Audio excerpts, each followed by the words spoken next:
excited to be here with a bunch of fabulous people who don't really need introduction. So thank you, Mr. Amitabh Kant and Dawn, for being here with us. Of course, my co-conspirator, Anthony Lopez. I'm Nandita Abraham. I'm Dean at the BITS Design School, the brand new BITS Design School in Mumbai, and really happy to be here amongst you. I'm going to just take a moment to talk about what we're doing and why. I think when Mr. Birla wanted to open a design school, the question is, what is it that is required? I didn't really have the answer. So I called up some very important people like Dawn. I tried Mr. Kant also to get him onto my advisory board, but he couldn't at the moment. And others like John Takara, Sandy, and said, like, what is it that we can do more in design? We did a study of the industry. We talked to people, talked to young people, older people, etc. And really what we have decided to do and what our promise is to create designers with a broader viewpoint who can really cross maybe not just the boundaries of design, but can collaborate and speak the language of engineers, maybe management people, law. We're lucky that we have all that in BITS, and really look at what else design can do. And I think that's something, that's a reason why we're here today, because we want to explore really that does design have a place in creating a better India also? And what can all of us do about it? Not by ourselves, not because we are great designers, but because we can collaborate with others. There are many people here from the government also. So really, that is the intention, to say that what is it that designers can do with others to create a better tomorrow for all of us. Thank you, everybody, for coming here.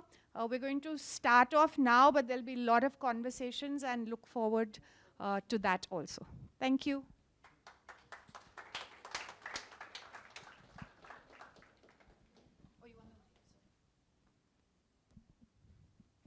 Good evening, everybody. So just to give you a broad agenda of what we're going to do, so Nandita has already spoken. There's going to be me who will take another 5 minutes of yours.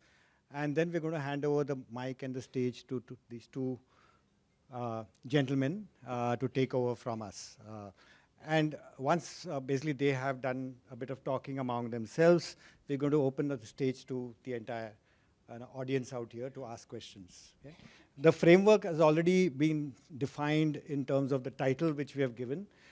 It's an extremely tall title in terms of a claim which we are making in terms of how can design bring about change for our nation, right?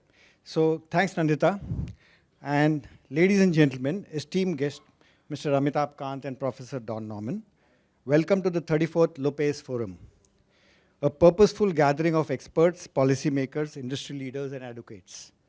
A warm welcome also to our co-host, Nandita, and heartfelt thanks to BITS Design School for inviting us to collaborate and make this event possible.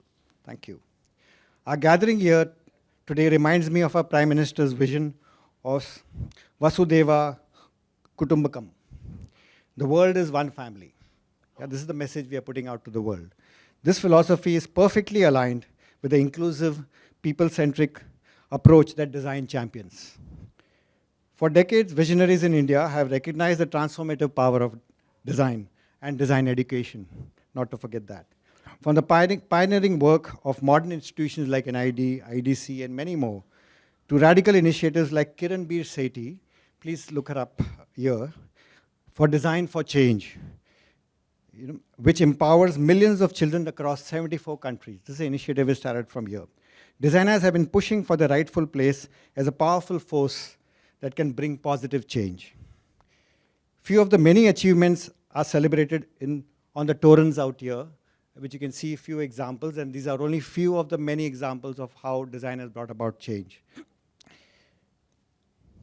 Consider the success of Swachh Bharat Abhiyan, which few of us know what all has gone behind it, in context to that. So this campaign used design thinking to address both behavioral change and infrastructural improvements, tackling India's sanitation crisis. Urban designers, behavioral scientists, policymakers collaborated to create a sustainable, contextual solutions for public sanitation. The outcome not only improved infrastructure, but also got us global recognition for India's design-driven approach to public health. A project close to my heart is the Ayushman Bharat branding initiative. The solution demonstrates how design interventions can make large public programs more accessible and inclusive. Our approach honored India's unity in diversity by creating a cohesive yet adaptable template for local health centers. The branding incorporated local crafts into visual identity for 150,000 health centers across the country. And mind you, these are small villages, small towns where these, making each center unique while championing the sense of community and ownership. At its core, the project employed a user-centric, inclusive design that is simple, scalable, and sustainable. What stood out to us was how centers across India, given minimal instructions, and responded in unison, demonstrating how the collective power of people to embrace design initiatives.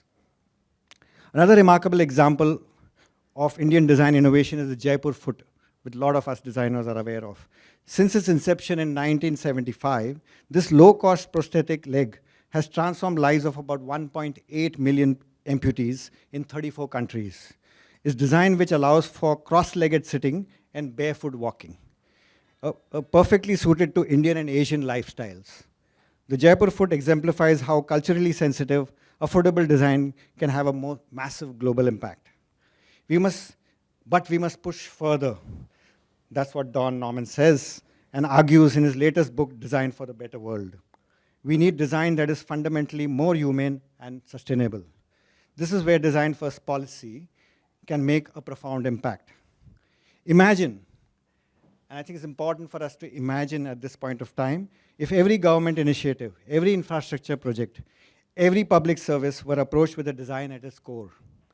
Multidisciplinary teams with designers working alongside engineers, economists, policymakers, and all experts coming together to address and tackle our most pressing challenges. From urban planning to education reform, healthcare delivery, and environment conservation. The potential is immense. Mr. Kant, you have been at the forefront of transformative initiatives in India. Your vision has driven projects that have reshaped our nation's trajectory. Now, we have an opportunity to embed design at the heart of governance and developing process.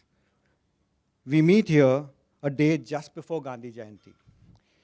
I cannot help but recall Gandhi's words, which have inspired many across the world. Be the change you wish to see in the world. Let us be the nation that harnesses the power of design to create a better future, not only for India, but for the world. With this thought, I would like to pose a question to both of our esteemed guests. The past few years have the world and humanity faced an unprecedented onslaught of challenge and change, and it continues apace. As an eternal optimist, my belief is that the consciousness of a design-first approach has also grown. I would like to believe that strongly. As fifth of humanity and a confident contributor to the world economy, India is on a unique trajectory. Can you share your thoughts on how design can add both meaning and momentum to India's own national building ambitions, and for it to take even a larger leadership role in helping create a better world?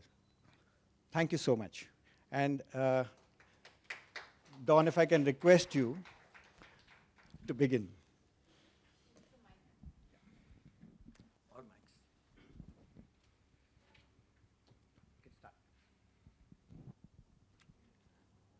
Thank you for that introduction and for the challenge that you've given me. So design is not what most people think it is. Most people think it is making products, and especially making things pretty. They think that design is a part of art. And all of that is wrong. Design is a way of thinking. It's a way of approaching a problem. And I have a rule when I approach a problem, which is never solve the problem I'm asked to solve. because almost invariably the problem is the symptom. And unless you understand what the causes of the symptom and eliminate the causes, the symptom returns. We also want to solve the correct problems. You know, engineers and business people are really good at solving problems, but they seldom ask whether that's the right problem. And that's why finding the core issue is so important, and why good designers, when given a brief or given a problem to solve or a project, say, no, let me think about it. Let me see what the real issue is. Let me see if I can do something better than what you've asked me to do. The other thing is that we focus on people. There are lots of problem solvers, but others mostly focus on function, on speed, on cost, on schedule. Those are all very important, but we focus on quality of life for people. And that's what makes us unique. What makes us unique, that is, we have no knowledge, no specific knowledge, and that's a strength, not a weakness. And we focus on the quality of life. And the reason that's a strength is because, therefore, we can apply this to almost any problem. But what we have to do that is we have to find all the specialists and take from them the knowledge and bring them as part of the team and use that to a team that really makes life better for people. Now, there are two kinds of designs. There's more than that, but let me just say two kinds. One of them is where we do mass production, like automobiles or cell phones or most of the stuff in this room. In that case, we can't design for every individual, so we try to understand, though, what the real issues are and design things that work for everyone. And what's interesting is people ask about design for the appropriate cultures. It's interesting that a product like the automobile is basically the same all over the world, but it's not used the same way. So as an American coming into India, I will assure you that the way people drive in India is unique. But again, it's that the car is really kind of a tool and an instrument that you can use in whatever way is most appropriate to the way you live. And so that's how we do mass production. But we also try to help communities. We try to help solve societal issues. And when we do that, we have to do it with the people and have the people suggest the solutions and govern the solutions. Because the traditional designer and traditional foreign aid in design is we send in the experts who study the problem for a month or two and then write a big report. And this report often says, here's the solution. And then you spend billions of dollars in solving the problem, and it doesn't work. Because experts do understand the problem, but they don't understand the people. And what they are doing is what I call colonialism in design, because that's what the British did to India. We will govern for you, isn't that nice? Well, I don't want to be a colonialist. I want to say, when we are doing a societal problem, something for a community, go in the community, and the community knows what the problem is. We don't have to tell them. They often are already starting to solve the problem, but they don't have resources necessary. They usually are solving the symptom. And also for some problems like sanitation or public health, you need some expert advice. But the experts come in and they are only advising, they're not telling you. They're not telling people what to do. So when we talk about design in India, or for that matter, any place, I want it to be as much as possible by the people and definitely with the people. Let me mention education, which is a big issue in every country. And I do not pretend to be an expert on Indian education, but I have been to Indian schools, grades 1 through 10, and I have been to a number of Indian universities. The Indian government has proposed that in grades 1 through 12, I guess, that we switch to an activity-based learning, which can also be called problem-based learning. I think this is exactly what is needed. Because what we do today, and this is true across the world, I'll take the United States as an example. The teacher stands up in front of the classroom and teaches, that is, talks to the students, and the students write it down or remember it, and then they're given an exam in which they have to repeat what the teacher said to them. That's not a way to learn. Doesn't have any motivation. In fact, in the United States, the best teaching is done in grades 1, 2, and 3, where the teachers do projects and engage the students. But as you go higher and higher and higher, it's more lecturing by the teachers, or as you get to college, by the professors, more examinations in which you have to repeat back what you just learned, and there's no motivation. How do you get people excited? On top of that, well, I'll give you my own example. When I went to MIT, our version of IIT, in which I was studying electrical engineering, and I had to take these courses in history and philosophy, and I hated them. Why am I taking them? I just cared about technology. Later on, as I grew older, I realized how important it was, and I therefore studied it myself or made friends with people who were experts who would tell me what to read or have conversations with me. But why did I dislike them so much? Because they were in isolation. What did it have to do with all the other stuff I was doing? When you do problem-based education, you give me a really interesting problem to solve. But in solving it, I soon discover why I need these mathematics, why I need history, why I need this, why I need that, why I need the information from the other disciplines. So why did the government of India say we should do that in grades 1 through 12? What about colleges? What about universities? That's where it's really needed. So when I've come to India, I was really attracted by this new technique of teaching, which is called, I just lost my word. No, social, come on. All right, audience.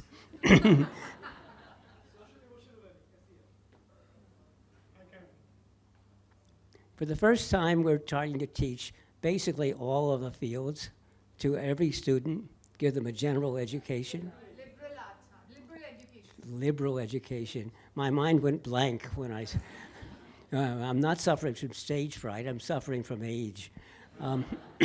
And liberal education. But liberal education is trying to say you should learn all these different topics that I just explained to you.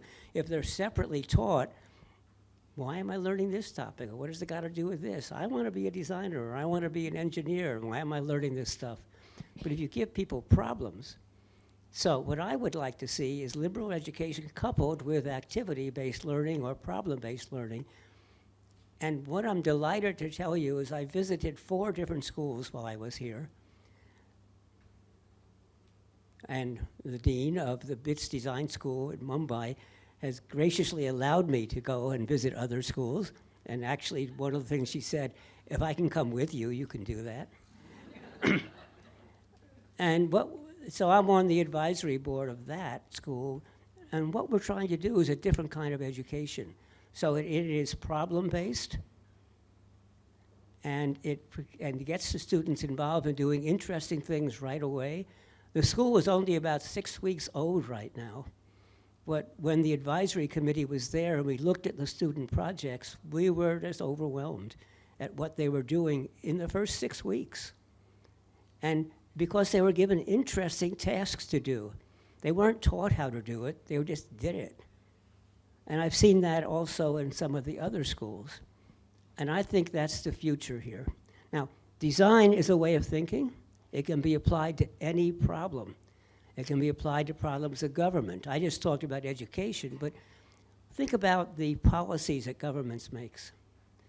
One of the fundamental principles of human-centered design is that you involve the people you're designing for. You make sure you understand what their needs and desires and capabilities are. But when the government makes policies, do they involve the people they're making policies about? Do they even know the people? No, they think they do. But thinking they do isn't the same as having them in the room and having them discuss and say what they really need. So having designers in the policy making could make a big difference. Actually, the one country that seems to be doing this well is the UK, where at the governmental level, they have designers in the policy making. And I would love to see more of that in every country, because I think design is a field that's badly understood. And when I tell people in government that you should be using designers, because they still think of design as something that is pretty. And the design museums of the world don't help. Because if you have a museum and you want to show design, well, mostly design is a way of thinking, and there's nothing to show. So they show the pretty objects that some designers make, which reinforces the idea that we're all about appearances. That's my starting point. And I'm hoping that in the discussion, then who knows in which direction we will move, but the discussion will bring up new points that we can use. So can I turn the microphone over to you?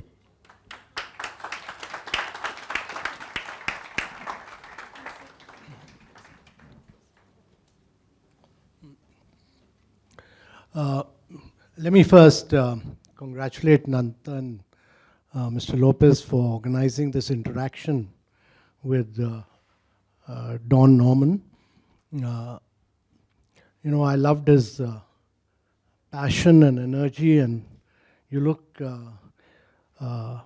incredibly young. You don't look 88 at all, you look 44. And his the fact that he's been in India for a while, he's traveled around to schools, he's mastered India before interacting with all of you here. So it's such a delight. I'll be very brief because I keep speaking in India all the time. I think we should all listen to Don Norman here and learn from his perspective on India.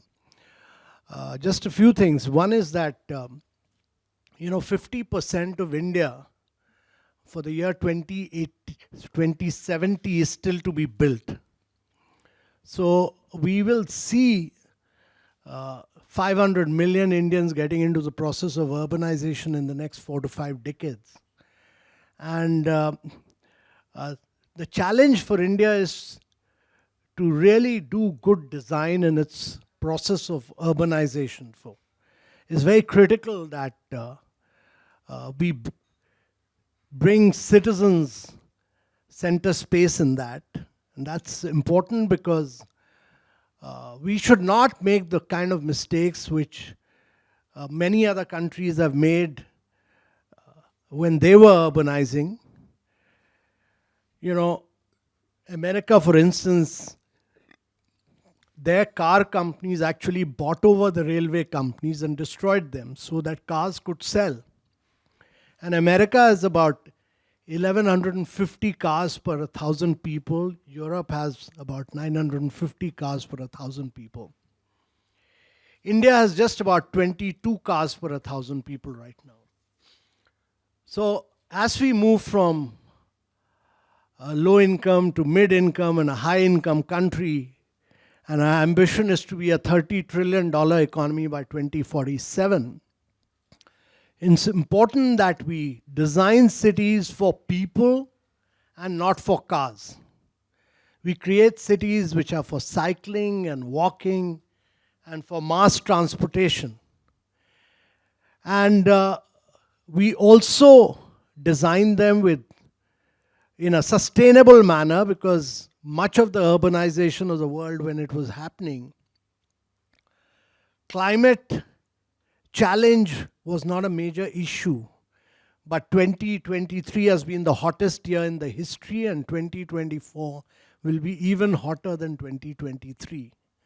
And therefore, the design component of what you design in terms of drainage, sewage, solid waste, for climate sustainability, all will be very critical issues.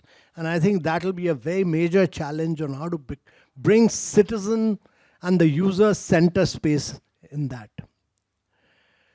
I think the second key issue will be that, the only way for India to catch up with the rest of the world will be, and in terms of providing better happiness to the citizens, will be how we use technology to leapfrog. And technology will be very critical. We've demonstrated that we could design a better system. Unlike the big tech model of the western part of the world, where all innovation in the last 3 decades has been brought in by Google, Apple, Meta, Amazon, and in China by Tencent and Alibaba.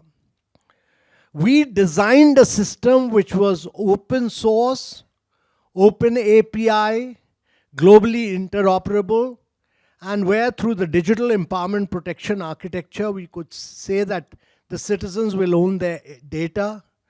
And we've therefore today enabled all our, between 2015 and 2017, we opened up 550 million bank accounts. We embedded them with the digital identity and the mobile number, which enabled all of us to do fast payments, and we today do 50% of the fast payments in the world. And then we use that payment history for many of our startups to provide credit for people below poverty line. And then you had many startups like Zerodha, Grow Upstock, who could, because of the design, take the digital public infrastructure to Tier 2, Tier 3 cities and rural areas. And today, almost 35% of India's stock market is owned by these young startups. And then you had new insurance companies like GoDigit and Acco who could take insurance to Tier 2, Tier 3 cities. So what India has demonstrated through better design is our ability to do transactions on fast payment, credit, stock market, insurance between 30 seconds to 1 minute. This doesn't happen anywhere else in the world. And it was just because of better design of digital identity for 1.4 billion people of India, which could be used to do many other things. And I think this design can now be used for improving learning outcomes, for improving health outcomes, for nutrition, for improving nutrition, tracking all our ASHA workers, etc., and actually make a huge difference on social indicators and human development index. The third point I want to make is that it's very important that we make a difference to children at a very young age as far as design component is concerned. Because the minds grow best between age of 2 to 5. And we put kids into school too late. So actually, when they go to Anganwadis or preschool, as we call them, but majority of India goes to Anganwadi, it's very important that we teach the spirit of innovation at a very young age of 2 onwards there. And we teach, with that they'll learn the spirit of better design at a young age. And therefore, one of the things which we started in Niti Aayog was Atal Tinkering Labs, where students from class 2 to class 10th could use. We opened up about almost 12,000 tinkering labs in the school, so that from 3D to AI to all kind of new technologies they could tinker around in schools. And that made a huge difference to the innovative and design mindset of children at a very young age. The fourth point I want to make is that whatever we do in terms of the design component, while the citizen has to be center stage, it must have a contemporary feel to India. And it's important that we present a young, lively, vibrant India, because we are a very young India. The average age of India is just 29. The western part of the world is aging. China is aging. India is very young and will remain young till 2047. Our average age will still be just 35 in 2047. So when we did the design component for Incredible India campaign, and the design director V. Sunil is sitting here, we had a very contemporary feel to it, which made a huge appeal to the rest of the world. We differentiated India from the rest of the world by being contemporary and yet focusing on the strengths of India.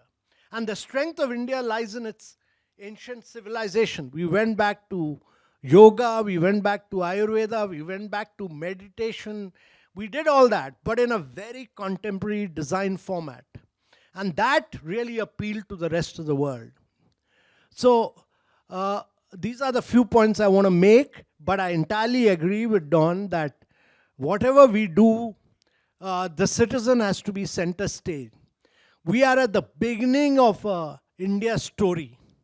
We are a $4 trillion economy. We are the 5th largest economy in the world. In 3 years' time, we'll overtake Japan and Germany to be the 3rd largest economy. And we are aiming to be a $30 trillion economy by 2047. That means you will be growing 8x bigger by 2047. And design has to be embedded in everything that we do. Every bit of what we do, design has to be a very integral component of all our developmental and growth strategy, and the citizen has to be center stage as a part of that design process. Thank you.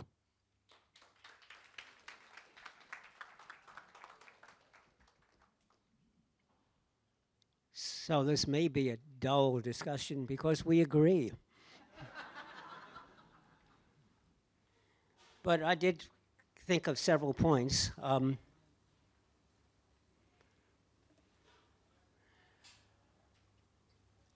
We use a tremendous amount of energy because the buildings are built in the Western style, about modernism, the Western style that was developed primarily in Europe and the United States, where we didn't care about the weather because we had these powerful air conditioning, and for people in cold climates, powerful heaters. So we could devise windows that let all the sun in the middle of India. And we use air conditioners. And we overuse air conditioners. It's bad enough that we use air conditioners to compensate for the European style of building buildings, but why is it I tell people when they come to India, when you come to any hot country in the world, bring lots of warm clothes.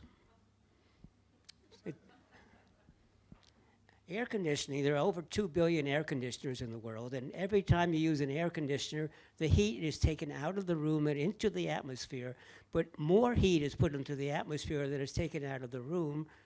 For those who scientists here, it's the second law of thermodynamics. That is, you're not fully efficient. And on top of that, where did the energy come from to run those air conditioners? Well, from faraway oil and coal burning generators, which is introducing even more heat and more carbon dioxide into the atmosphere, which keeps the heat here. Why are we doing that? So at very least, we should not only be building better buildings, but how about turning down the temperatures? Or rather, I should say, turning up the temperatures. The first thing I do when I go to a hotel room in India is turn off the air conditioner. Japan, I'm told, just issued an edict that said air conditioners should never be lower than 25. That's a comfortable temperature. I love the comment about cities. That is, there are not that many automobiles in India per capita. So it may be a chance to redefine the cities, although looking at the traffic in the cities, I'm not quite sure how that's going to be managed. Because you talked about automobiles, but what about motor vehicles? Because a large number of the motor vehicles are 2 and 3 wheels. And 75% are 2 wheels, yeah. But yes, what we have done is we've let technology rule our lives. Technology is supposed to be for us. And as it is true, the automobile companies of the United States bought out all the public transportation systems, not to make them more efficient, but to kill them so that people would have to buy automobiles. So the notion that we should remove the automobiles from the cities, or at least change the way we use them in the cities, so make cities available for people to sit in the streets and enjoy the streets and play in the streets and plant trees in the streets, that actually works wonderfully in the cities where it's been tried. But you can't do it unless there is some substitute. People have to be able to move from place to place, and so we need good public transportation. So one of the problems is that we have many problems in the world, but each of these problems, there's an easy way to fix them, but it's never easy. There's a saying that from an American journalist, every complex problem has a simple solution, and it's wrong. So yes, we should make the cities for people and not automobiles, but we have to do something about the traffic, something to allow people to move back and forth, and that's public transportation, and that's very difficult to start in these very, very large, already crowded cities. That doesn't mean we shouldn't do it. I'm just saying it's difficult, but I say that every important problem is difficult, because if it wasn't difficult, it would be solved.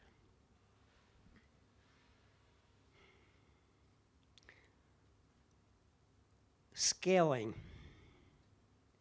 I want to talk a little bit about scaling, because I've been working with a friend actually for 10 years, but I discovered a lot when I just visited him in Bangalore. His name is Sanjay Purohit. He was one of the infotech people who helped build Aadhaar, and so he knows about scale. And his argument is, well, what he's been doing, he's been setting up various foundations for societal good, for societal thinking, but he began to realize that each of these were doing good things, but if you actually help 1 million people in India, it's it's 1/1000th of a billion. So it's a really small number in India. So what you need to do is scale. But how do you scale? First of all, you can't scale something unless you started thinking about scale from the very beginning. It's too late once you've been building it. Second of all, the wrong way to scale is to make it larger and larger and larger, because if you do that, it becomes a bureaucracy. And it becomes static, it becomes very hard to change, it's no longer nimble. So the way to scale, well, I call it the dandelion approach, because when I heard him, when I spent time with him, I said, oh, I'm doing good. I have this charity in which we're rewarding early career people. In fact, there are 4 of them, 4 of the awards given to India on those, hidden away in those posters. And I'm not making much of a dent. I think it's really great. It's really inspiring to me to see the wonderful people around the world. We have entries from 26 different countries and 4 winners from India, in which we're trying to give awards to the young career people, early career, and their first things that they actually have evidence that they're doing good in society, and also to educational institutions that are training these people. But it's a small number. So how do we do it? And then I realized how TED did it. Do you know the TED conferences? Well, they used to be for the elite. They used to cost a huge amount of money to go to, and they were held in an auditorium in Monterey, California, which is a relatively small city. In fact, by Indian standards, it's a village. And an auditorium that I don't think even held 1,000 people. I used to go because I was a vice president of Apple at the time, so Apple paid my way. And people gave wonderful 10 to 12-minute talks. That was the rule, no long talks. So it had an impact, but a small impact. And Richard Saul Wurman, the person who had designed it and ran the first few, after, 15 years of running it, decided to turn it over to someone else, and he did. But this other person said, we're only hitting a small number of people in the country, and it's mostly the elite. So what he did is he scaled it, but not by making it larger, not by doing bigger audiences, not by, say, traveling the country with the same people. What he did was he said, anybody can run a can run a TED program. I'll call it TEDx. But you have to follow certain rules. Namely, it has to be like the TED with the same kinds of rules. And guess what? This has now spread across the world. There are TEDx conferences all over the world, and they are working. That scale, because he said, let's replicate this all over without increasing our administrative burden. So that's the dandelion approach. If I have a dandelion and I blow on it, and the seeds go out, and maybe 10 new dandelions will emerge. Well, my one dandelion produced 10. Now, if each of those 10 produces 10 more, well, that's 100. Or if each of those 10, well, it's 1,000. That's exponential growth. And even if you just double, in 10 years, you're gone 1,000 times bigger. So that's what I would hope to do, and that's what I think I recommend to everyone here who wants to have scale impact in India. Because this is a huge country. You have to get to large numbers to make an impact, but don't make things bigger, because by having multiple small ones, you remain agile and flexible, and it's easy for them to change as conditions change. The same with big projects. Don't do a big project, do 1,000 small ones, because the small projects then again are agile. It's a system called Agile, actually, in which you're doing what's called a minimum viable product. You do a small little thing, and if it works, good, you do the next one. And if it works, good, you do the next one. If it fails, well, it's a small project. It's not a big deal. And moreover, we've learned from that failure. But by piling small increments towards a solution, you're all aiming towards the same solution, but over years, the conditions change, and often the goal will change. So you can move the goal and adjust these small things to move to it. So it's much more flexible, much more robust, and much more successful. Where am I now? Yeah, one last comment. Yes, I think design is important for the world, should be taught in schools as some basic thinking process. And I think designers should play a much more important role in the world. So why don't they? I blame the designers. If you want to play an important role in the world, you have to let go of your design skills, because as you move up the managerial train, or in politics, as you move up to higher and higher positions, your skills are no longer what's really critical. What's really critical is, can you make a difference in the organization? Can you think about the organization and where it fits in the competitive world of organizations? Or can you understand what goes on in the nation and help the nation increase? Which means you have to understand people's behavior, you have to understand marketing, you have to understand finance, you have to understand politics. And designers, especially those taught in art-based schools, hate administration and hate politics. Actually, they sometimes hate any company that makes money. But making money is not evil, because if a company, no matter how good, if it doesn't make money, it goes out of business. And then what good is it? Some companies make outrageous, I think, immoral profits, and the difference between the high-paid people and the lower-paid people, even in the top levels of administration, there's a huge jump in what the very top few make and the ones below. That's wrong. But there's nothing the matter with a company that is making money.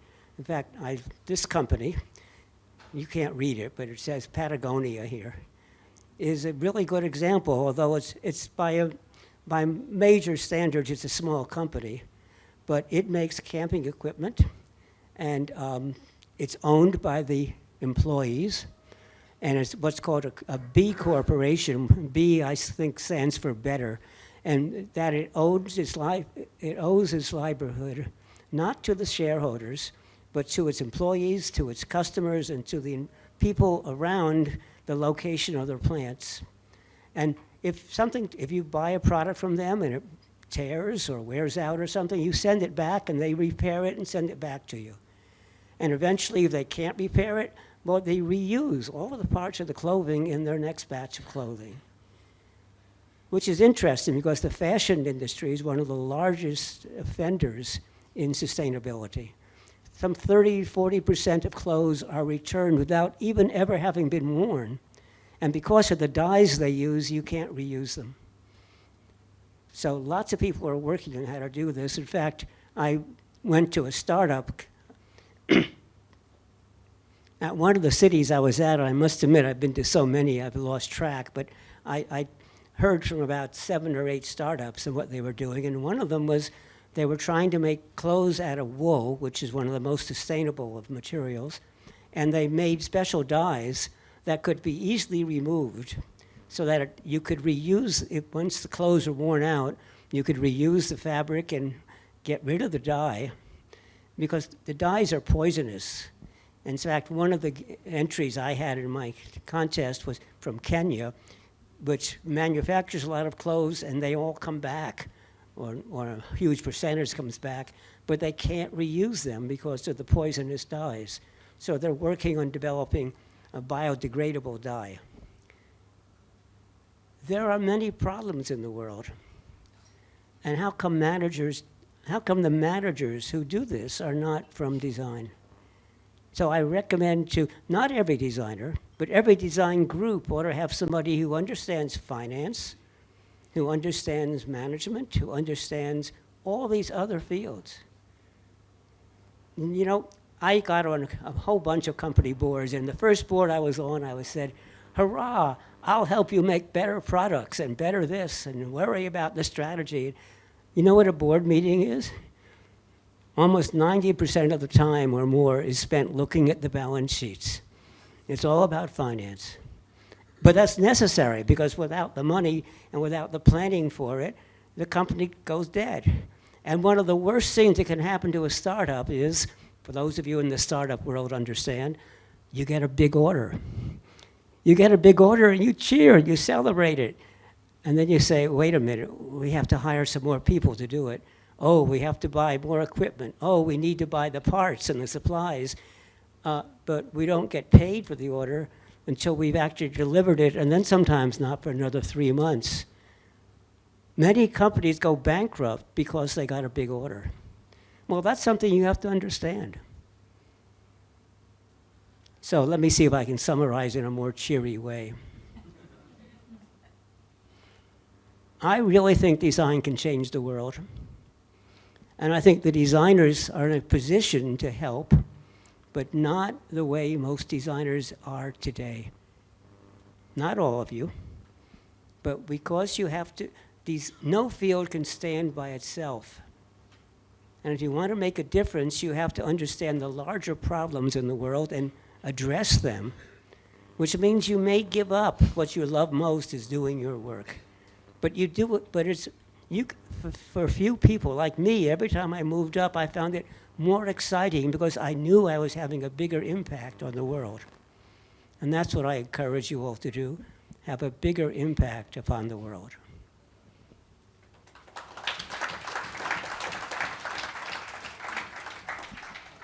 I don't know, you want to go? No, I think we should open it up for interaction rather than. Who's in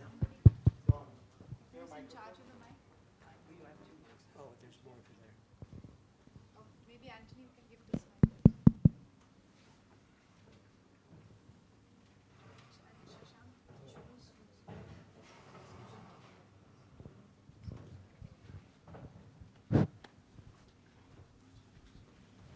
It's hard to get these, it'd be more fun just to talk, because when you get to, And just you introduce get carried away. yourselves when you get the mic. Yeah. Hi, my name is Meena Vaidyanathan. I run a social enterprise. Thank you, Dawn, for your really inspiring talk. We also work with Sanjay Purohit, so a lot of what you said really rung, sort of bell. I want you to talk a little bit more about the power of small that you talked about, perhaps by giving an example other than TED, in an example that perhaps you and Sanjay talked about, or something that we can use the power of small to solve very large challenges or problems. That'll be great. Thanks. Well, the simple statement about the power of small is a million small things is a big thing. Maybe the easiest way for those people in the, how many here are programmers or in that? Nobody? Nobody in computer science? Oh, a couple in the back. Well,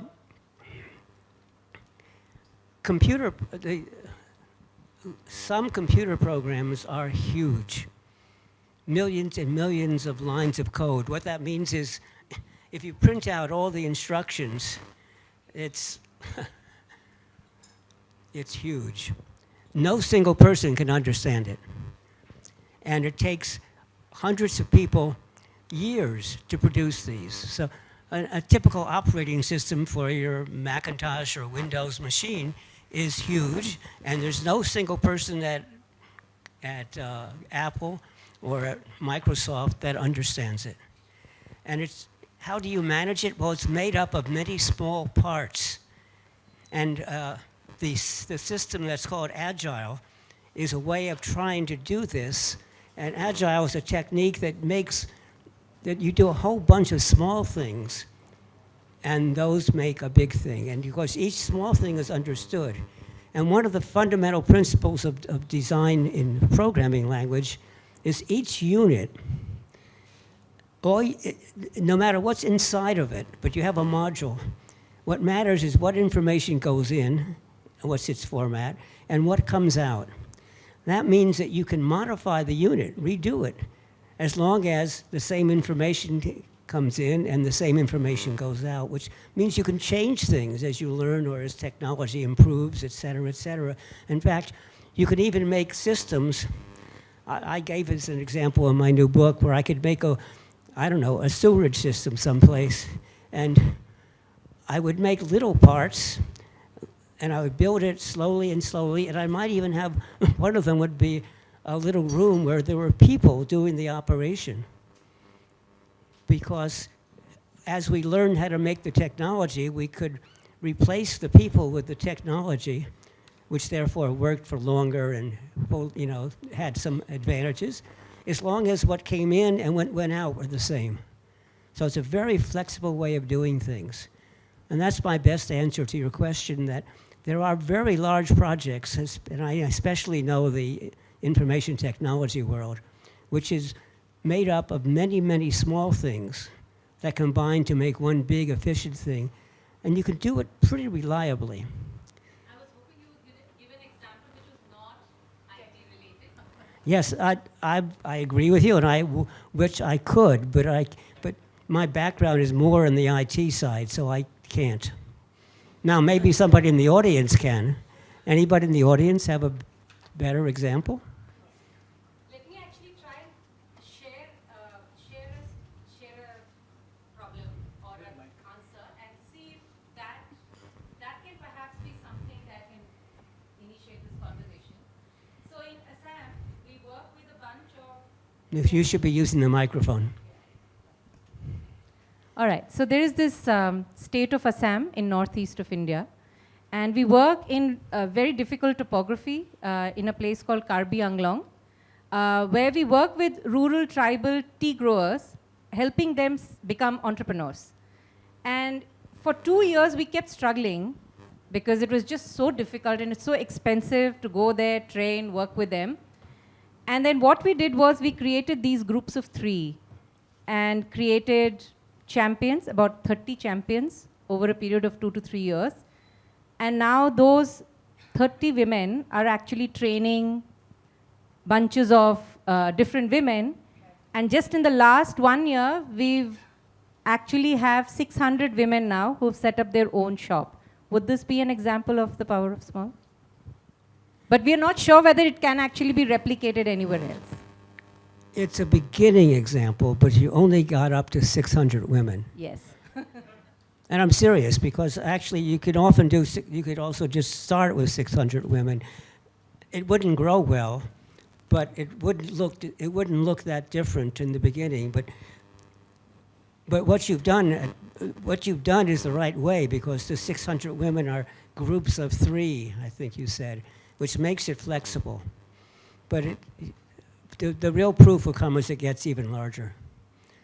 I'm not trying to be negative, but these are hard problems, and that the reason I use software is because you may not realize how big and complex the software systems are. So it is the best example that I know of. But I'm not an expert in all fields, in fact, in hardly any fields.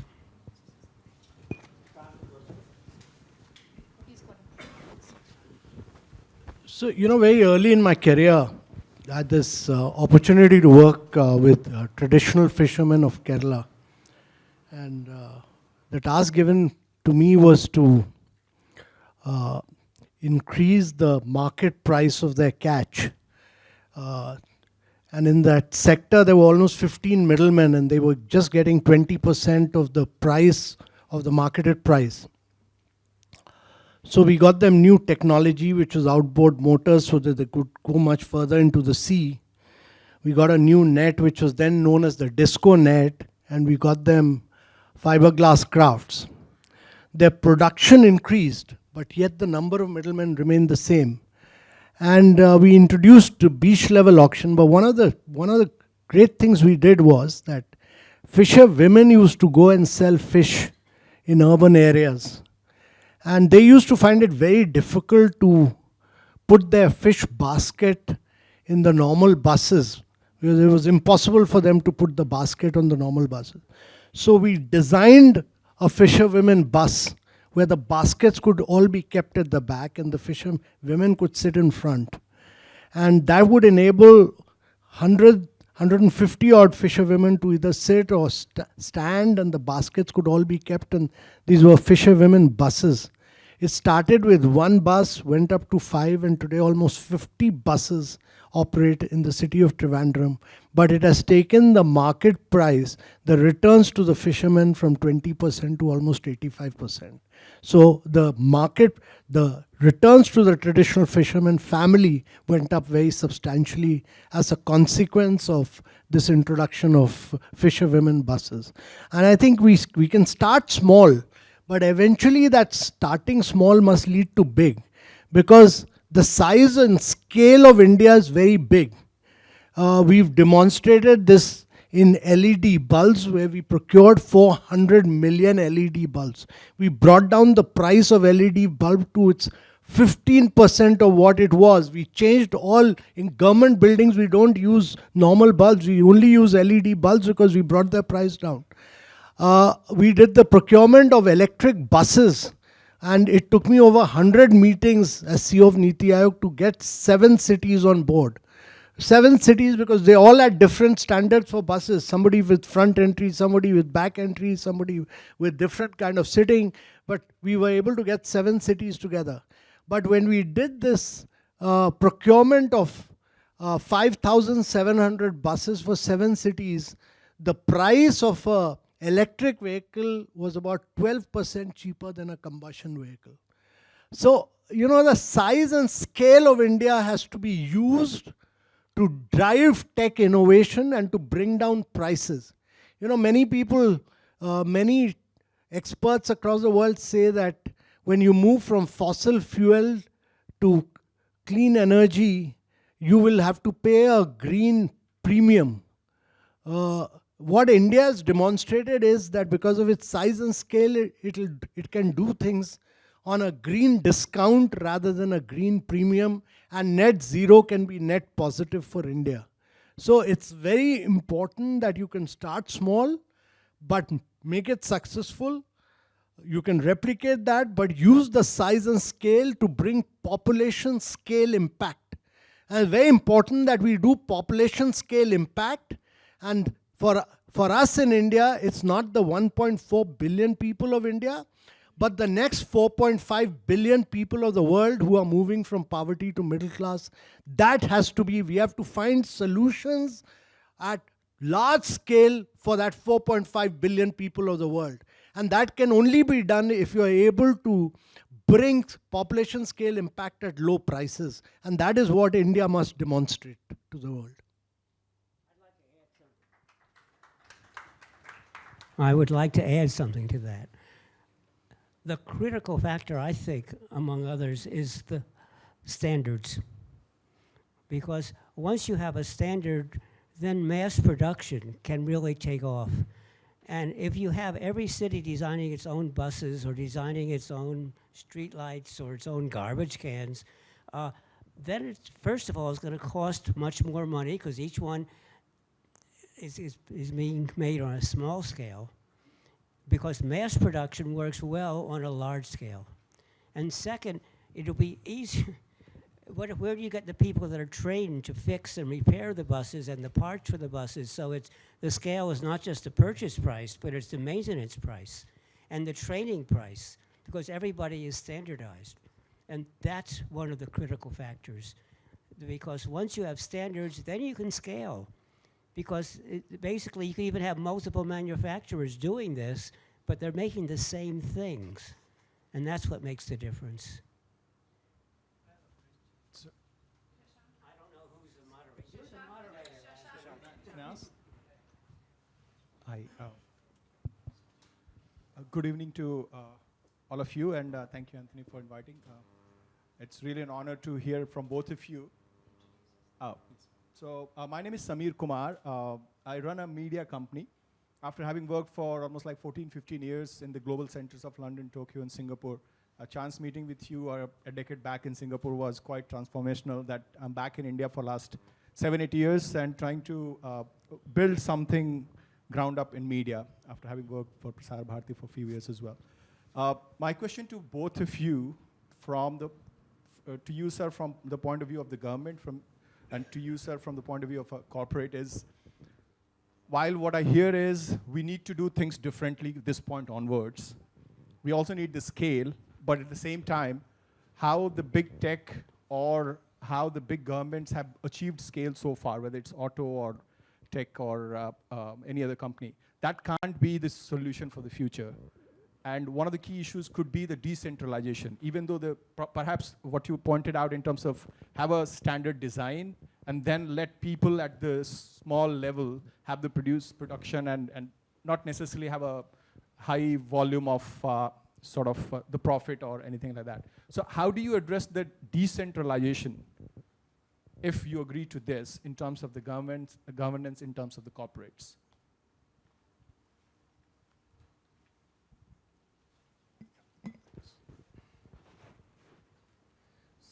My belief is that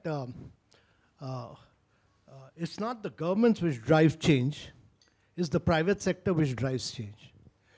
And government acts as a facilitator, it acts as a catalyst. Just to give you one example, India imports 170 billion worth of fossil fuel. 170 billion worth of fossil fuel. India's ambition is that by the time we become 100 in 2047, we should be an exporter of clean energy. We should be exporting clean energy instead of importing fossil fuel.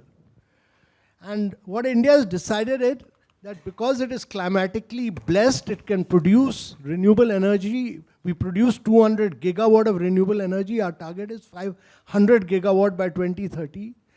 We have demonstrated to the world that we are able to do that at very low prices. So what India has decided is that it'll use renewable energy to crack water to produce green hydrogen. And it'll bring down the price of green hydrogen from $4.5 per kilogram, which is now, to $1 per kilogram by 2030. Now, it has unleashed, it has spelled out the roadmap, it has provided some incentive, it has push the private sector into driving that change. So what you're seeing is a number of startups working on electrolyzer, number of companies working on renewables, number of companies which are working on producing green hydrogen. All of them are working for the same cause of producing green hydrogen at $1. What the government has set is a roadmap. Government has put the policy, it has laid down the standard of green hydrogen here, and has said that we want to drive it down to $1 per kilogram so that we'll become the champion of green hydrogen. We must become the biggest producer of green hydrogen in the world. We must become the biggest exporter of green hydrogen in its liquid form, ammonia, to the rest of the world. We must become the biggest manufacturer of electrolyzer in the world. That is what we can do. But the change is driven by private sector. Government acts as a catalyst. It drives, it lays down standards, but rest of the work has to be driven by private sector.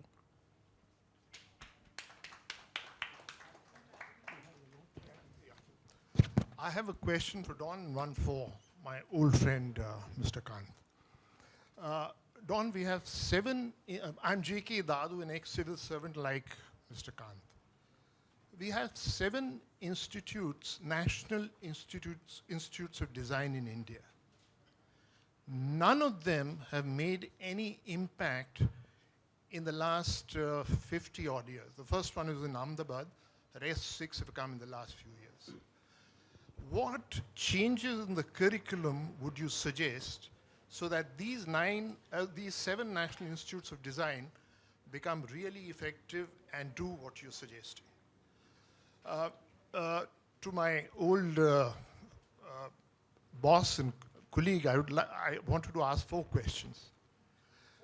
4 simple questions. 4 simple questions. 4 simple questions. But actually, it might be better if I do this question and then we... The question that I want to ask him, I want to ask you also. Okay. The reason is, in this country, this chair that we are sitting on, we can't design a comfortable chair. I'm sitting on this chair for 40 minutes and my back is aching. We can't design a kitchen. Every woman in this country worries about the kitchen and we don't have a good kitchen. We can't design a proper shoe. You go and try 10 shoes and then you get a shoe that ultimately fits into your system. And the last point which I want to address to him is, we have 7,000 railway stations. None of them is customer friendly. Why? So these are design questions I'm asking, which affects every human being in this world, in this country. Thank you. For the first question about the NIDs of the world, gee, you know, we have how many NIDs represented at this meeting? I know that Ahmedabad is here, I know that Jaipur is here, I know that others. So what are your answers to that question? How are the NIDs of the world reacting to today's problems? Anybody from NID like to answer the question? It's far better to have you answer it than to try to have me answer it.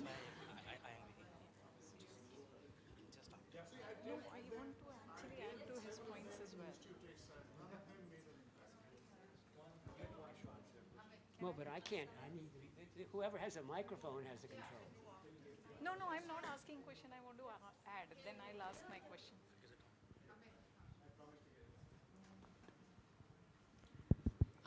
Hello. Sorry, I want to add to what this gentleman has asked, that we don't have good designs coming from India. I kind of disagree with him because I have been working with product designers day in, day out as a design head. Don, India produces the maximum number of engineers every year, but we end up buying engines from the Western countries. And we don't doubt whether our engineers are talented enough to do that. We don't question that why don't we have good engines getting manufactured in India. Similarly, designers who become product designers from institutes and get into the industry, they don't get the opportunity to really come up with new designs because we are too westernized. For us, being progressive or being good designers means being westernized. So we are not really promoting our Indian designers to really implement their design ideas. Anybody who is on LinkedIn and anybody who is watching what these young generation is coming up with design ideas is brilliant. I have high faith in our Gen Zs for their way of working and solution, and they are not as westernized as we are, is what I feel. So we have to build the ecosystem in such a way that we promote these designers.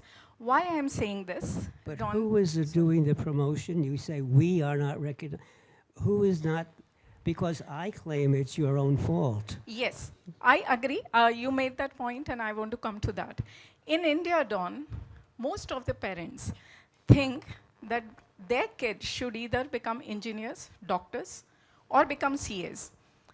Being the design head, I keep receiving calls from parents till the date saying that, listen, we all are doctors in the family, and suddenly my son wants to become a designer. We don't know what he is going to do as a designer, and do you all make good money? And when they come to know that, okay, I have reached an MD level in my company, they have little faith that their kid can reach somewhere. But it is again the administrative position that they are thinking about. They are not thinking about their kid will be able to design a good product tomorrow. So yesterday I was talking to a design student from a college who is, just a minute, who is studying product design, and she had to finalize her major and minor, and I had an hour of conversation with her where I could help her finalize what she could go for. So design, counseling is also quite missing, and design as a part of subject in school is also missing. So we all are contributing, but there is a larger work that needs to be done. So my question to you would be that how do you see the difference between Western school education and Indian education in terms of design, design education?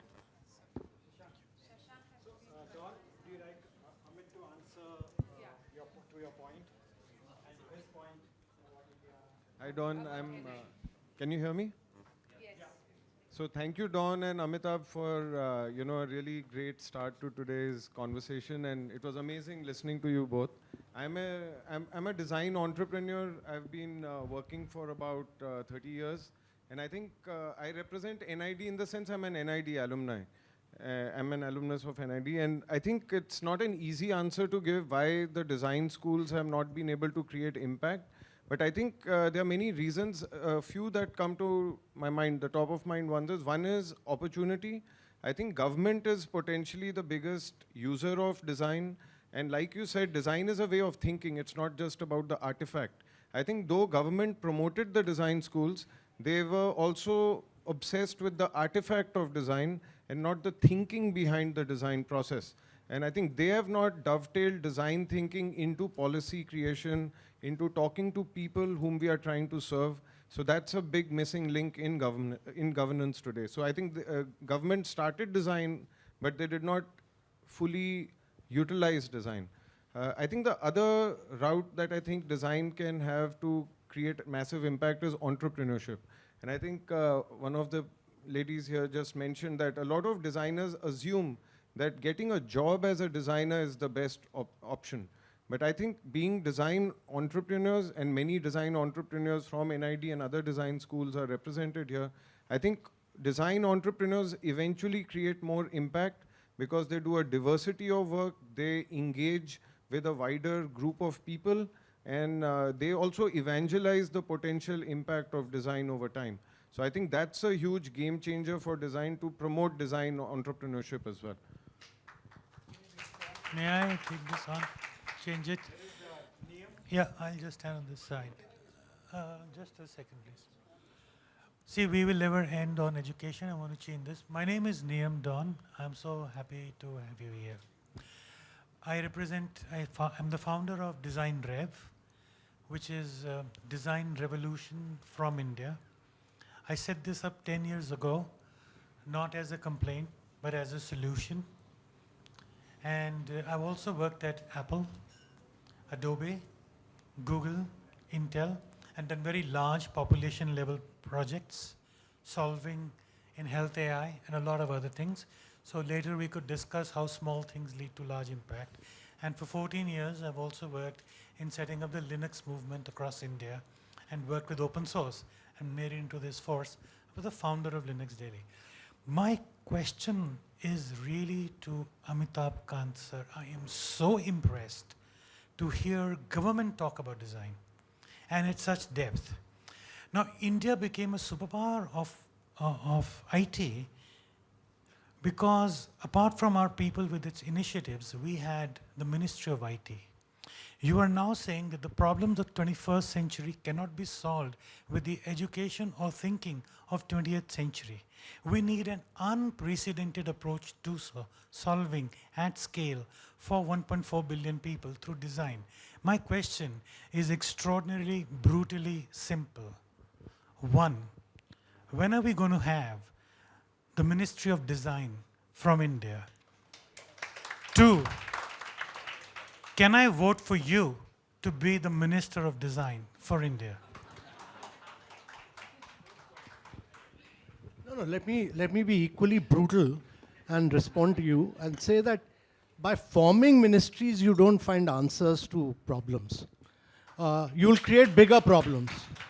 You know, ministries work in silos. In design, you need a very interdisciplinary, multidisciplinary approach. So don't ever think of forming a ministry of design. You'll kill design. You know, and don't ever make the mistake of making me the minister for design. You know, so what you need is what he said. You need design entrepreneurs. You need creativity. You need Indians to start thinking of design. You need Indian entrepreneurs to think what Don said, consumer friendly. The answer to Mr. Dadu's question is that every single entrepreneur must start thinking from the lens of a citizen, and whether he's making a shoe which is comfortable, whether he's making a chair which is comfortable, not fashionable, but comfortable. And that you will sell longer, you'll get a better return if you're going to make it consumer citizen friendly. That is really the key. And I entirely agree with what Amit said, that you need design entrepreneurs. That is really the key to the success of this. You need to create a movement for design in India. And that will happen if people like Don keep coming and keep talking about it, so that you can create a very big movement for design in India. Design has been neglected in India because we've been busy with brick and mortar approaches. Why railway stations are not consumer friendly is because we say that we are going to make a building, we are going to make it in 2 years' time, then we do gestation period, we delay it, but it's all brick and mortar. We are not looking at it from the viewpoint of a citizen. The key point which Don has made is that citizen has to be at the heart of the issue. Whether whatever we are designing, is it consumer friendly? That is the crux of it all. Design has to be a movement with citizen-centric approach at the heart of it. So fantastic to hear this from Amitabh ji. But I have a question for both of you all, and sorry to barge in.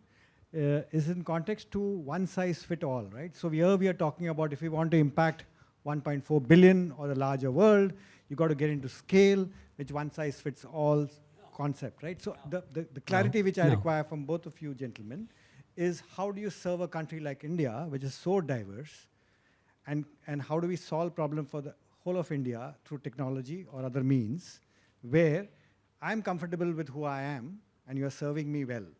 So over to you. I think the way you handle it, and by the way, the goal, and this has to come from above, from the government. Now, now we institute lots of small groups that try to achieve the goal, and we state what the goal is, but we do not state how it should be done.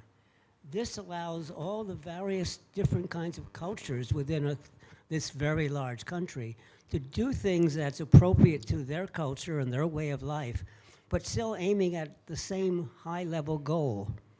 And that's how I would recommend doing it. Did you get that, Anthony? You weren't really listening.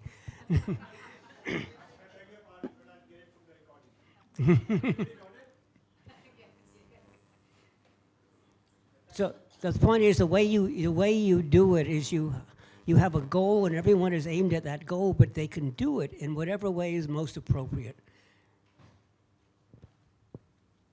If I may intervene, Don, I also feel that the way we think as problem solvers need to shift in order to handle this problem, which is very complex. We need to shift all sorts of things. The whole world has to change. I would start with the economic model of the world, but that's a different story. Hi, my name is Jeenal. I'm a designer and I work inside the government. Hi, my name is Jeenal and I'm a designer and I work inside the government. I've been inside the Ministry of Housing and Urban Affairs for almost 5 years. And I think my department is better off for me. And I think there's definitely more place inside government, not just in private sector, for designers. And a couple of examples that I'd like to share of the work we're doing as designers is, for example, at the moment, my task is to make sure that certain government schemes reach particular vulnerable sector workers, construction workers, gig workers, and so on. And so the design thinking approach that we're going to be using is to understand what are the kinks in the process, understand user experiences, why they can't get those subsidies, understand the perspective of government departments, why they're not able to deliver those services, and that's how the processes can be improved, and this is one example. Amitabh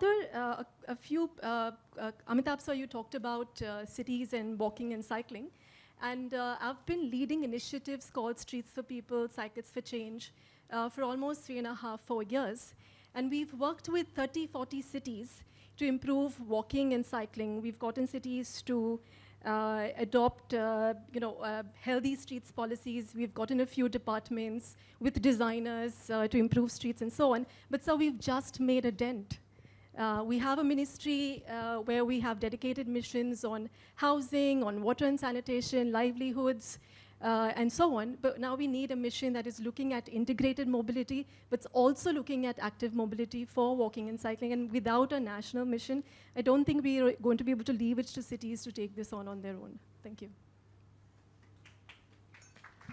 No, wonderful hearing your examples, and I think after hearing you, I think every ministry in the government of India and every department must have at least 10 lady designers who drive change. So, very good. And you should write about, people like you must write about your experiences on how you are making a difference to government and get them published. It'll be very inspiring for other designers. The difference that you can make is enormous in government, and therefore it's very important that you people inspire many other designers. Thank you, sir. I'm just going to respond by saying imposter syndrome, and I think a lot of women here will understand what I mean. By the way, when you write and publish, that's really important. Please do not write for the designers, because the important people write in the newspapers, write in the magazines, the popular magazines, because otherwise you're simply speaking to the audience that already knows. Yeah, the lady here. Oh. Thank you. By the way, don't look at us for the microphone. You have to look at where the microphone is. Sure. Thank you. Hi, everyone. I just want to start off by saying Dawn and Amitabh. That sounds like a movie blockbuster lineup. So I have an insight followed by a question about how to make that insight. Why don't you introduce yourself? Oh, yes. My name's Tina. I'm from Adobe. I have a question. I have an insight followed by a question on how to make that insight scalable. So in my career, from industrial design to product management to evangelism now, I noticed one thing. In whichever field I went to, first of all, designers pride themselves on calling themselves problem solvers, which is true. You know, if you go to any designer, they say I'm a problem solver.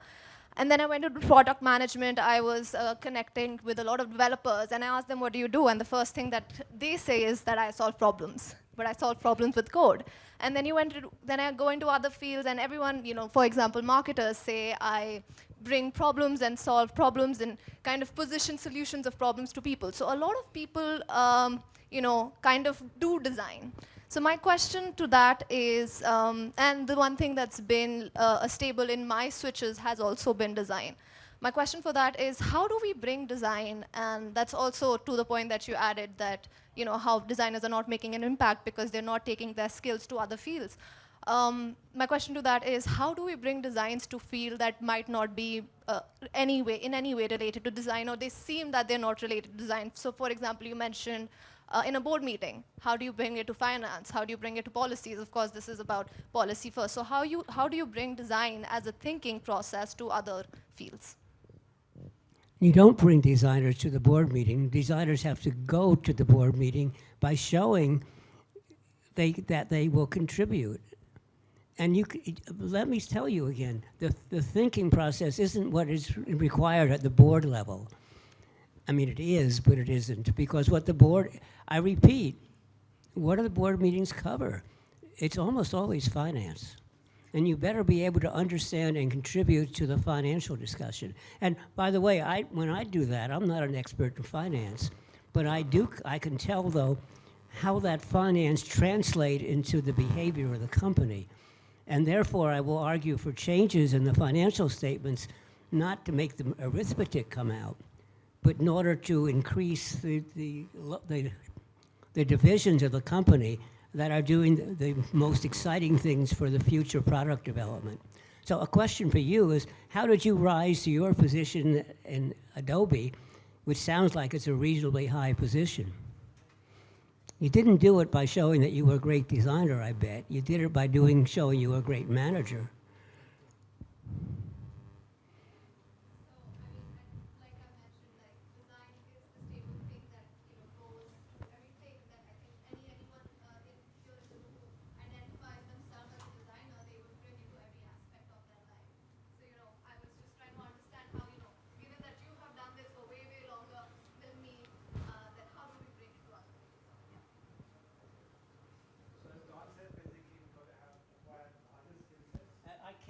I can't hear you.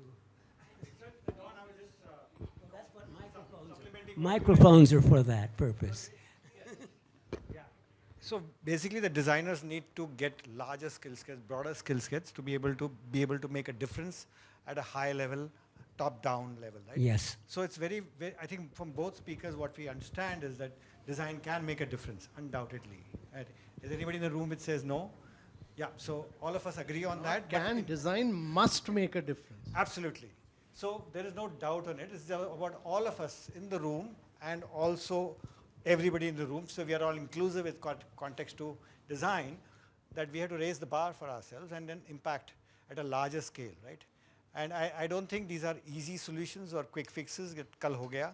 But the idea is about how we constantly push our own boundaries and make it happen, and have a lot of case studies like this gentleman here posed a question, ke tumne kiya kya itne saal se? You know, so many institutions.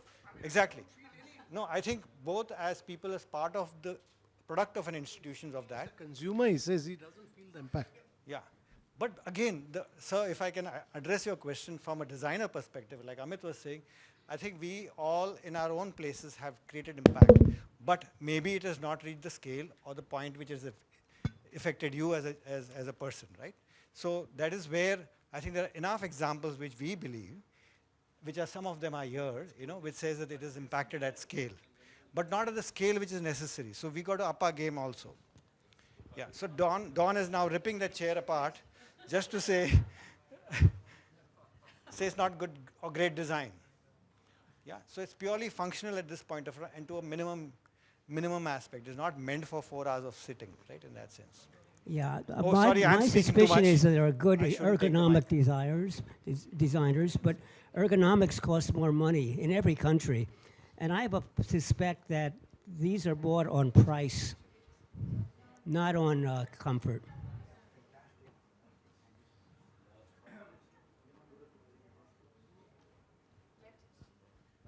I'm Lalit Kumar Das. I'm a design educationist. No, the microphone isn't. I'm a design educationist. Sorry. And I think there is consensus that design will make an impact. There is also consensus that it is not making an impact. And there was the example of NIDs and why it's not making an impact. And I think the problem is that we have been very explicit about creativity in design education, but we have implicitly addressing care. So there are two components to design. One is creativity and the other is care. And I think this care part, we have to be more explicit. And unless we do that, we will not be able to make an impact. If you look at the synonyms of the word care and say, okay, how each one of them play a role in design. And I'm very happy to also say that this time NID is addressing this issue of care in design through their semester, the December program. Now, if I look at the future of design, there are two aspects which are going to be very important. And one is human care and the other is environment care. So let's keep things very simple. Do not use too many phrases. Say, introduce care in education, focus on human care and environmental care. And if we focus on environmental care, what I see is that every product in the next 10 years needs to be redesigned from the sustainability viewpoint. And if we do that, we will save so much of resources that we can move towards an age of abundance. If we are not looking into it in that manner. And if we do that, we'll make the necessary impact. We'll take one more question. I want to make a comment. You can respond, yeah. I am going to say something that some of you will hate. Why did you list creativity as essential for design? I think, in fact, a lot of the reason that we have poor design is because we insist on creativity. We insist that everything be different. We insist that a designer working on something, you have to do it differently than other designers. You know, the way that engineering and the way that science progresses is not by creativity. When somebody does something good, we don't say, oh, it's my job to do something that's different. No, we say, oh, I can build on that. I can use it myself. So especially in the two issues you mentioned, human care and environmental impact, when we find somebody doing a really good job, what we should do is copy it with permission, because we don't need to be creative. We need to implement it in many, many more locations. We'll take one more question and then I'll give the mic. Sorry, we are running late and Amitabh ji needs to leave. And so I will then one more question or input and then we will let Amitabh ji conclude for us. Sure. Yeah. Thank you so much, Tony, for considering me and having me here as well. So thank you, Don and Amitabh ji. I'm Bhavin Kothari. I'm from NIT. And also, firstly, responding to what Mr. Dadu asked, and you invited somebody from NIT to respond to that. Though I have been with the NIT a little later, I mean, the way the question has been going back into the past 50 years and more than that, I think if we really say, firstly, I'll correct the numbers. We in the nation, we have not seven NIDs, it is only 5. And no. Google might be wrong, but I'm saying, I mean, the other two, they are campuses of NID, Ahmedabad. So Gandhinagar and Bangalore is not separate NID. We have 4 more other NIDs and we have NID Ahmedabad as a legacy institute. But coming to your question, what is the impact happening and what is happening since last 50 years, I think Tony would respond, would agree to me that initial batches of, we started education maybe after a decade, probably. We started in 62, the India report by Charles Sims and all that, but actual education started early 70s, right? So we will spend, yeah, that's right, yeah. So, and then those were the time when if you look at the convocating batches, the faculties were more in number than the students. And we have grown from that. And I mean, when you look at it in retrospect, I think we need to correct those things. So design has also moved many fronts as in all the way, and then we have been struggling to kind of incorporate all the aspects of design the way it was moving. Today we are talking about strategic design and service design and whatnot and all that. So I think today, even today, all put together 5 NIDs, the total number is, intake-wise, is not more than 500 in numbers, if it is only NIDs. But what can happen is that from the private institutes and many others, we have fair bit of a good number now. So designer in general can maybe probably create an impact. And responding further to that, as in coming to the question from my side is— Can you keep it short? Yeah, certainly. So I'm coming to so I mean, to expect that impact in that sense is kind of very difficult. But anyway, I mean, when we have set, Amitabhji, the good, the vision to achieve for the nation by 30 trillions by 2047, and the very theme of this forum, the design first policy to drive the nation building, I mean, I have been kind of thinking about that, and you have very well said in your this thing that design is the way to achieve it. Then what would be the formally, how do we use the design in the agenda of building nation? And I emphasize on the word formally. I mean, it has been included whichever way, but maybe you are saying that design ministry may not be the solution, but how can we include formally? And maybe the question also for Professor Norman, Don, that I mean, somebody has been referring to as well, and you started in your opening remarks by saying that design is not anything else in terms of beautification, whatnot, and all that, but it is about a way of thinking. Then what do you think of the design thinking as a buzz? As in, is it good, bad, ugly, how and why? You pushed in many questions, but Amitabhji, can Bala, one of our senior most designers from NID, answer the question in context to that? I came to NID in 1977 when half the room would have probably not been born. And I belong to the generation which set up design in India as a profession. And we have gone through the struggles of establishing design in this country. And we are all pretty proud of what we have created so far. So much so that we have created institutions of design. But I head an Institute of Design in Jaipur, and I put together programs which are very contemporary as well.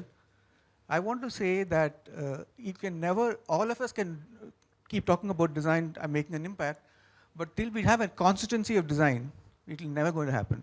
We will have, unless people like him demand good design, it will never happen. And we need to build that. We have this habit of taking a metro, which has got a two-seater metro, and the third person will say, kindly adjust, and all three of them will be sitting together uncomfortably, but that's because that's the way things are. We are used to being given bad chairs, wrong seating, and unergonomical products, and wasteful products, and such things have to be, what is the word I'm looking for? Demand, yeah. So you need to demand good design, and as long as that happens, we'll all be. Why is Denmark so well designed? Because people understand what good design is all about there. The Aam Aadmi on the road, he knows what good design is, which is not the case in India. So that's why. And sir, I also write in the Economic Times, and I write a blog called Design Desh, which is about design in India. So I would like you to take a look at it. When the e-voting products came out, in the market. The first election which had the electronic voting, I wrote an article in the Economic Times called Vote for Good Design, and it showed about how design can make a difference to the country in terms of, if you use it in various places. Yeah, thanks.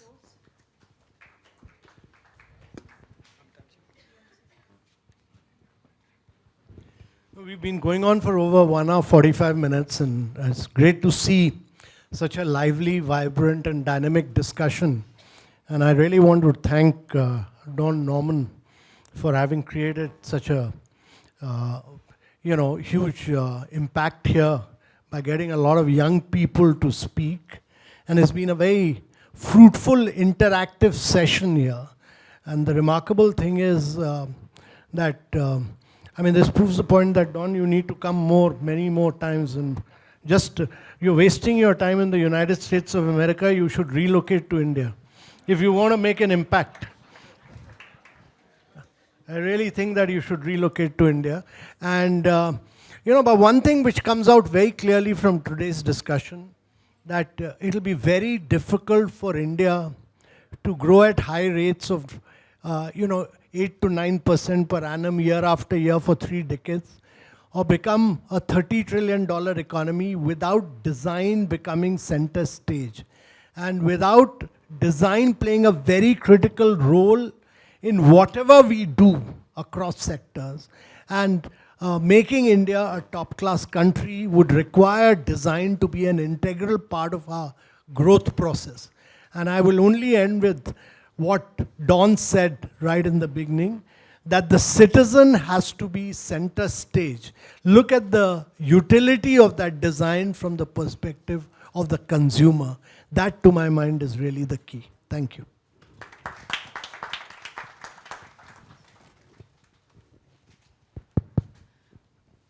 Except I don't want to use the word consumer. That comes from the old era, that someone who consumes, come on. The people have to be at the center. Citizens, yeah.